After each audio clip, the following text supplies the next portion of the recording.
life started, I grew up in Alberton. I matriculated in Alberton High School, Afrikaans Alberton Hoërskool. I had an academical matric. I got called up, all as older oaks had to do military training in the early years. And I went to the South African Air Force. I first got enrolled as a national serviceman, but I wanted to join the permanent force because I wanted to make a career out of the South African Air Force careers they offered, and a technical career. But at that point in time, the war was going to an end and no careers was available in the technical field. Set up to be waiters at South African Air Force College, where I then joined PF and I became a chef. Can you believe it or not, me? But nevertheless, that was a good foundation for me to start, because working on a car is almost like baking a good cake as well. You start with a good ingredient. I went to the School of Technical Training, where I eventually qualified, and as soon as that, I did work on cars at my house, and you know, in freelance spec and modified bikes, and so I was a little oak and all that. So it was in my blood. And from there on, I got a job with Mike O'Sullivan, a company called Corporate Racing Developments. That was the end of 1989. And therefore we want to conduct this and lay this down on a form where, you know, our children and their children can watch it maybe one day and say, hey, that's my grandpa, that's where he comes from. Our logo was CRD, Corporate Racing Developments. And we did a lot of work on Group N motor cars, race cars. We worked with all brands like Honda particularly. We raced Opel, we raced Honda, we raced a VR6 Golf. And we got heavily involved with Mitsubishi at the time, with Mercedes-Benz as we raced Hondas. They gave us their L200 buckies called the Colt to tow our race cars with, and that's where the development started. Once we started doing development with Mercedes-Benz South Africa on the Mitsubishi vehicles, on our load testing, the dyno and that, Samco was starting to build Pajero as well, and got involved with them on the R&D department and did load testing and that for them on the Pajero builds. They started in 1993, if I remember right. And because we were one of 5 constant load dynamometers in the country at that point in time, and we were the closest based in Gauteng for everybody, and you know, we had a passion for Mitsubishi, and that's where it basically all started with me. In 1996, I bought CRD from Mike O'Sullivan. Mike is still today my mentor. He was my mentor then, and he will stay my mentor forever and a day. But I then had CRD for quite a couple of years. We built it in quite a big tuning shop. And at the time, I was a youngster between the old bullies in the likes like Henny van der Linde, Richie Jude, Mike O'Sullivan, Paddy O'Sullivan, Roger Taylor, all those guys. They were the older boys, and here I am, the young lady coming in, and I had to really cut my way through the old bullies and their way of doing things. And you know, it was such a good learning school for me, because Mike and Paddy O'Sullivan was really good mentors for me. And in 96, I bought the business from him, as I said. Moved on from there, and we built it into a good brand, and up to date the name still exists, but we don't operate it. I went through a divorce between 2010 and 2013, and I voluntarily closed CRD, and the company still exists on paper, but it's not operating. It sits frozen in time, and that's where it will be. But our love with Mitsubishi was always there. I then started as a technical consultant for Mitsubishi Motors. I was enrolled with them, but working for myself, and hence the name Mitsitech Performance was born. And I had literally 10 minutes to decide on a name, and there's a Mitsubishi Evo 10 standing under our roofs there, and that particular car was involved in developing the name Mitsitech Performance, because I had to choose a name, and I saw the Mitsubishi and I thought it had a lot of technology and it had a good performance. And I thought, you know, Mitsitech Performance, and that's where the name came from. And I got approved on the service level agreements, and for about a year and a half I worked as Mitsitech Performance as a consultant to them within Mitsubishi East Rand workshops. I had a company car. We established quite a nice foundation for us there within Mitsubishi, and from there on we moved on for about a year and a half. I operated there, and then from there on I got involved with an Ironman franchise in South Africa in Alberton. That worked for about a year, and I decided, me and my wife Yolandi, that we'd rather want to do our own thing, and we then broke away from there, and we ran Mitsitech Performance as a full-on workshop Started in Alberton North as a small little shop, and we grew out of it very, very quick. And we decided then to get bigger premises where we are today. We facilitate in the vicinity of about 4,500 squares where we're at. We've got about 35 staff complement with us. We specialize on Mitsubishi vehicles. We're factory approved. We do all their factory fitments on the new cars. We do obviously all the old cars, try and keep them on the road. And that's us. I'm just a big Mitsubishi guy. I worked out, don't tell my wife, I own about 38 Mitsubishis. From the first Gen 1 ever sold in South Africa, Pajero, to the very last car, the 2021 model sold in South Africa, which we've managed to get. Then we own quite a few. We own a Pajero Evolution Rally Art Spec. We own a Evo 10, Lancer. We own a Evo 5 Lancer. We own a few cars, and they're all Mitsubishi because we're crazy about Mitsubishi. Because Mitsubishi says drive your passion or drive your ambition, and I'm driving my ambition. And the oldest slogans with Mitsubishi was spirited cars for spirited people. I still see myself as that because they are spirited cars. They talk to me, and I'm a spiritual guy. But let's go to Mike O'Sullivan. We're going to go visit him in Kyalami, out all Kyalami. So on the way, we're going to pick up somebody very special to my heart as well. He was quite involved with us when we raced in the 90s. He was my good old friend and also my brother-in-law. But we were more friends than brother-in-laws, and we are still friends today. So on our way to go fetch Charlie Hamman as well. He was part of the racing team on his freelance. And let's go check Mike out and pick up Charlie and go have a few chats with him. You know, driving my Pajero now, it's such an underrated car, you know, specifically in South Africa. Everybody asks me always, you know, why specialize in Mitsubishi? Why particularly go the Mitsubishi way? You know, I've worked on many other brands in my life as well. We were quite heavily involved with Opel, as I said. We were heavily involved with Honda, racing the Hondas those years. And we also got very involved with Volkswagen, as I mentioned earlier, that we also raced the first Golf VR6 in South Africa, based on the Vento series. That's the Jetta that they raced in England. But we got a Golf VR6 and we raced them. That's where Mike had a huge accident in as well, without even racing the car. It was on an open practice session, but we'll talk about that later. But you know, it's from the time that I got involved with Mitsubishi, and my first Mitsubishi encounter with physically working on the product or on the brand was with Mike when I started at CRD. He had a Mitsubishi L300, and they raced the Tradia turbos in the early 80s, and they had still a race engine at the shop. And Mike asked me that we must make the Mitsubishi Tradia turbo engine work in the Mitsubishi L300 panel van. Now that's just a normal delivery van, and it took me a couple of months, and that I sort of inherited the project when I started there, and we got the thing going. Yes, but we turned off side shafts and it couldn't brake, and eventually it was such a hot little L300 panel van that with the Tradia turbo motor in it, we had a huge aluminium prop shaft made for it. We upgraded the brakes, and that towed our race cars, So we had the quickest L300 in a Tradia turbo version, and that's why I saw that there's something different about this brand. There's something different that Mitsubishi does than what any other manufacturer does. And from there on, I got so deeply involved in the brand, and I built up such a huge love and passion for the brand that I feel that I almost, what's Ferrari in English?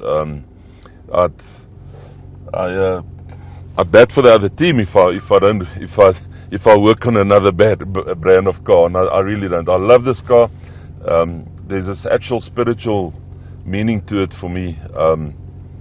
You know, I'm a Christian, and I know some people are going to maybe not like what I'm going to say now, but you know what? In Christianity, God, the Holy Spirit, and Jesus, they three, and that's the Trinity of God. And I always bring it down to as the Trinity: God the Father, the Holy Spirit, and the Son, Jesus, all in one. And yeah, I know you can't look at it that way, but I look at it that way. That's my belief and my drive behind it as well, if one can say that.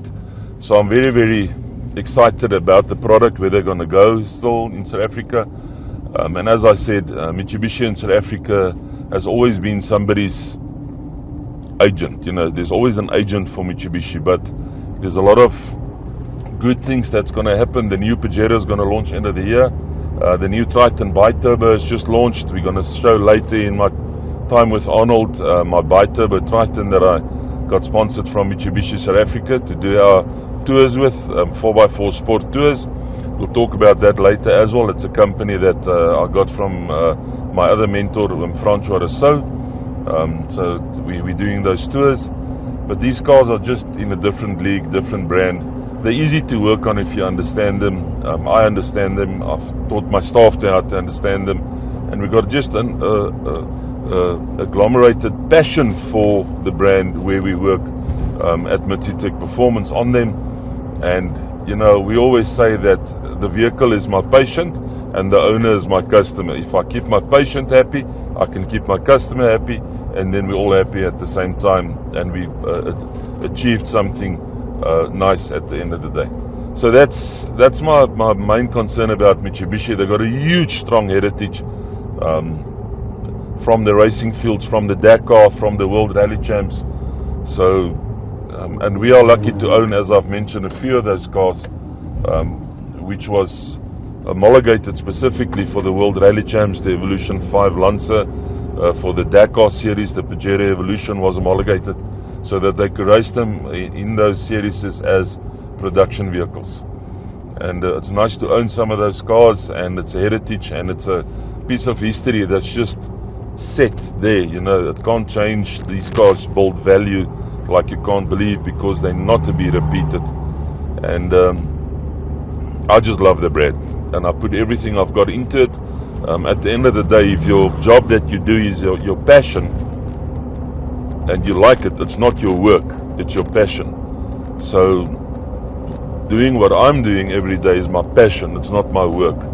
And I love people, I love communicating with people, and I've always said it, Mitsubishi owners and people who really, really, really like the brand, you know, we a different kind. We different than anybody else. Not in a funny way, but that, you know, we're so involved in the brand itself and love what we drive and have got a passion for what we do, that it's part of our lives. You know, it's integrated into our lives.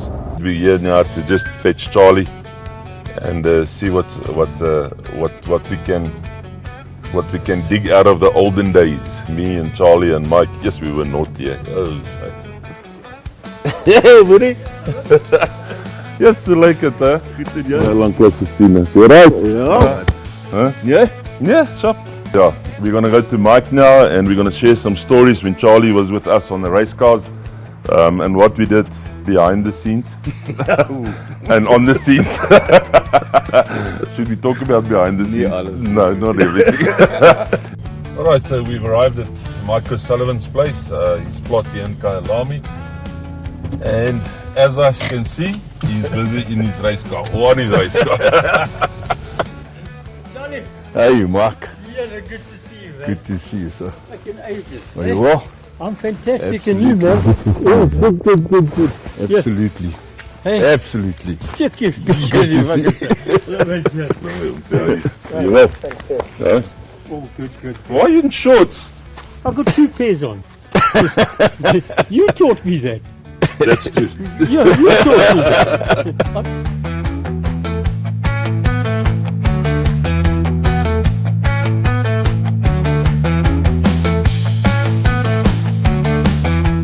Here with Mike O'Sullivan today. He's my absolute mentor. What I know and what I achieved basically is the foundation he laid for me in my life. And we have been staying friends for all the time. And I call him and he calls me Sian, and for no particular reason other than just that. It's just a respect. You know, when I started with Mike, I was about 22 years old, hey, Tops? You were about, yeah. Like a bit. Yeah. There was a little bit less of me and more of his hair. But yeah. As I said, I started out of the South African Air Force with Mike, and we started at CRD, Corporate Racing Developments. And that's where Mike taught me how to tune cars on a dynamometer, and particularly carburetor cars and diesels. We did a few diesels at the time, but mostly carburetor road cars, and then fuel injected cars, the old Motoronic BMWs and those. When Cian arrived, it was a whole new chapter in my life. His outlook on life changed my outlook on life. What, did you braai more? Did you start to drink brandewyn?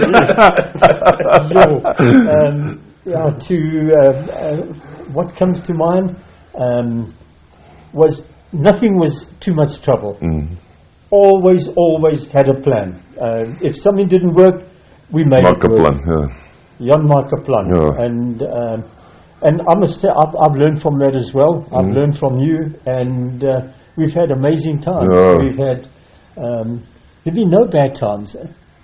No, we had a few arguments here and there, which is in any normal marriage you get that. I won those arguments. But you never wanted to moor me, and I never wanted to moor you. I thought about it a lot of times, but I gave that up. Rather skip that one. In that time, we raced the Hondas, we raced Opels, the Opel Cadets, and Mike had the VR6, which he had the big accident in. And particularly that time, that's where Mike threw me into the deep end, and he said to me, Cian, I'm in hospital, and run the business. And I ran the business as best as I could at the time, and that taught me a lot of stuff quickly, and even if I've had a problem, well, Mike, what do I do now? No, just tell him to go. In the right way. No, in a serious note, he taught me a lot about the method of business, and he taught me understanding the problem is half the solution. And up to today, I still practice that. As he practices stuff, I practice that, and understanding the problem. And if you think back on the times we had when we raced, Charlie, you got involved. We ran the racing team.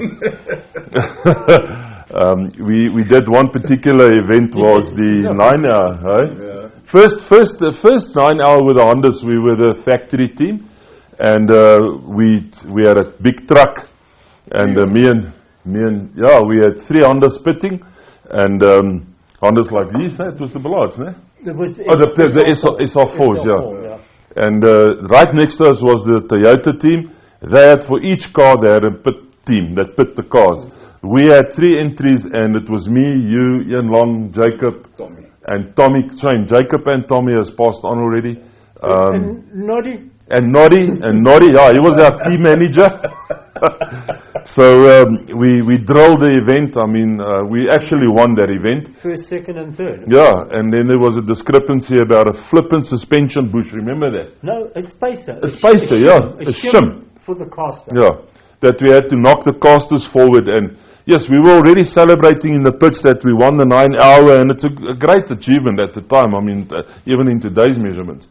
And we were already celebrating, and then Mike came down, and he wasn't part of the celebration. I couldn't work out where he is, and eventually came back to the pit, and he said to me, Nesian, come, you guys need to go strip the car. Now at that point in time, we had a few dops already. That's where the trouble. And that's where it started. And we ended up not stripping the car, and we ended up almost in a big fight. And that was just a different turn on events. But in our hearts and minds, we still won that 9-hour. And I believe it was our attitude. Yeah. When I say ours, yeah, not mine. But remembering that one day I went shopping. Yeah. Between qualifying and the first heat. You didn't went shopping. You went and put your glory to happiness or whatever. It wasn't shopping. You call it shopping. So I was away from the circuit. Yeah, you went there. And between the two races. Yeah. and everybody said, get ready to race, but I wasn't there. So they said, Arnold, Yeah, I'm standing in the pre-race paddock, and nobody is there but Mike. I mean, he's not there, and all the cars are going. And the one marshal said to me, aren't you going to get the car on the grid? I said, I'm not allowed to. He says, you're allowed to get the car on the grid as long as you don't compete in the race. Now, I'm dressed like this. I've got shorts and that on it. Now, obviously, I put Mike's helmet on my pit because I had to put the helmet and gloves. And I can't strap the seat because I'm sitting on top of the seat. Yeah, I sit on top of it. I put the helmet on. The helmet sits to me. I look like a 60-60. Okay, you know, the helmet is on top of the head. The gloves don't fit. I just got my hands in like that. The fingers are flopping around. The safety belt, the two buckles are sitting here on my shoulders. Yeah, I'm going around the track. Mike's busy arriving at Kyalami. And he says, there's my race. There's my race car going. Yeah, and you got the car in the pit and you ran. Yes, you got there to the car. Thank you, Sid. Thank you, Sid. And we got the car on the grid. There's one thing I remember now. At Swartkops. Now this Toppie was very clever for his time. So he measured exhaust gas temperatures, which is a clear indication of what your mixture is. So he had a pyrometer running in the Opel Kadet's exhaust. So he could tell me whether the car's running too lean or too rich. So if you'll go out on the parade lap, that's the old Swartkops still, not the new Swartkops. Go out on the parade lap, and he'll come in and he'll tell me, right, Sian, it's too rich, then I know which jet to go to. Or it's too lean. So I always had, your hands, I've got my few tools on me.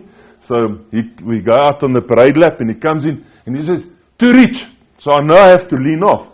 So I got either 105 or 110 jet in I put them here. So I open the bonnet. And I get the carburetor off. We made the carburetor in such a way that I could change a jet in literally 1 minute. I could change a jet. But in all this hastiness and all this, I swallowed the damn jet. So I'm trying to figure out where the hell is the jets gone to? Meantime I swallowed them. Now, just see, I put the car together, and I know changing the timing will change the CO as well. So I knocked the timing out a bit. Als toe, alles reg, neem a shop, go. After the race, he says, you see, the car went so well. He was just now checked for the next race. He says to me, so you changed the jets? I said, no, I have to go shit them out because I swallowed it. Yes, it was funny. It was so funny. Yeah, and the one time he measured having him sit Trutte, the late him sit Trutte, Sean's dad. So after the race, we always had a few toots at the bar. No, not the bar. At the back of the pit. And we were having a few dops there, and small him sit Trutte, he's just this big. So me and him were showing him Sid eventually how to have his dop. And when we find ourselves, we had him by the feet. Charlie one side and I the other. And he had him upside down drinking his dop from the floor. Oh, heerlijkheid. No, that was lekker. But in all seriousness, if it wasn't for this man, I wouldn't have been where I am today. Yeah. And if it wasn't for this oak coming with us and sharing all that with us, and all we can take with us one day is memories. Yeah. And I'm taking quite a few memories. I'm sure you guys are too. Unbelievable. Yeah. You spoke about earlier about getting cross. Do you remember me not knowing how to tell you that I actually crashed your car? Yeah, the Corolla. The Corolla. We had a car that we used it. That Corolla station wagon, yeah. And what's his name? Jacob. Myself and Jacob decided to go out that night and we got fraught. Riding back from the docks, I rode into the railway line. Bent the whole front suspension backwards. Yeah, even I get back to the hotel. Can I start to me, hey, listen, you better wake up, bro. He has big shit. I don't know how to tell Mark, but I want this car. Yeah, it was. My stomach. That green Toyota Corolla with a McCune bike carburetor. Like a rib. 39 Corolla with McCune bike carburetors on it. Went back on the trailer and we drove the race cars back. Remember? All the way from Cape Town. That's right. Jeez, we've had some days. Unbelievable. Crazy. And that same Cape Town race. Remember we had a 200-litre drum of fuel left over. Yes. So let's load on the truck. Sorry. he was the forklift. He grips 210 liter fuel drum. Where must I go with this? We won in the Opal at Welkom at the old. Oh yes, track. the old Welkom track. So they stripping the car and we had solid lifters. The late Morris Rosenberg. Yeah, so now we know Arnold and Jacob have got whole lifters in their pocket. So on their gloves or something, and as they're taking out the hot ones, we sliding the cold ones. Putting the standard ones back. Yeah, Morris. You up there, my buddy, man. And he said to us, I know you guys aren't right, but I don't know how to catch you. It's many, many years ago. It was, and everybody, if there was a line, Mike used to say, if there's a line of legality, you're like treading on the line, Are you on the line or off the line? But you're on that line. If you're a little bit off, the other way, everybody did it. I mean, we all had some tricks up our sleeves, literally. And you only cheat when you get caught. No, that's true. If you don't get caught, you're not cheating. That's it. And everybody kept there were some serious factory teams that we knew, because we used to dyno-tune their cars. With Sorrel. Yeah. Everybody. MX6 on die, you push your head in and you can't breathe. No, it's standard feel, yeah, right. I've just got to say how proud I am of you. Of what you've achieved, and you've set you're an inspiration. Thank you. And a lot of people can learn from what you've done, taken from adversity to prosperity. Wow, absolutely amazing. Thank you. That's a challenging exercise, but it works. Yeah. And the fact that I'm not stuttering, it shows you it's actually okay. But when you see me, if I'm stuttering, if I'm going to misfire, you must know something's not happening. You're lifted. Yeah, it was like it, yeah. Sure. But we had good times. Really, we had good times. And as I said, it laid my foundation. And after my divorce, and I had to start again, CRD, as I said, still exists on paper. It's still registered. It still is within my name, but we won't trade with it. I've moved on. I trade as Mitsitech Performance, and Mike is Mosport, Mike is Sullivan Sport. And Mike works here from his plot. Just cars all over. But the Mike you see here is the Mike you see. With his race car, he's in his happy space. And never stop racing, Mouan. Never ever stop racing. Why? No, you don't. Only when I'm tired of being happy. Yeah. Then you stop racing. So I just want to say to you, thank you so much for what you've plowed into my life and the way you've done it. And the way you treated me as a young Afrikaans-speaking boy. Yeah. You taught me ways of how things are done in the northern suburbs. And how not things are done in the northern suburbs. But I'm forever grateful for what you've plowed into my life and done for me in my life. And the opportunity you gave me, because that was an opportunity that nobody actually gets. An opportunity you gave me to buy CRD from you at the time, and you know what, if I didn't go through what I went through, it would still exist. But it still exists. It exists in paper, and it exists in our mind and our hearts and our memories. And that's where it will be. That's where it will be.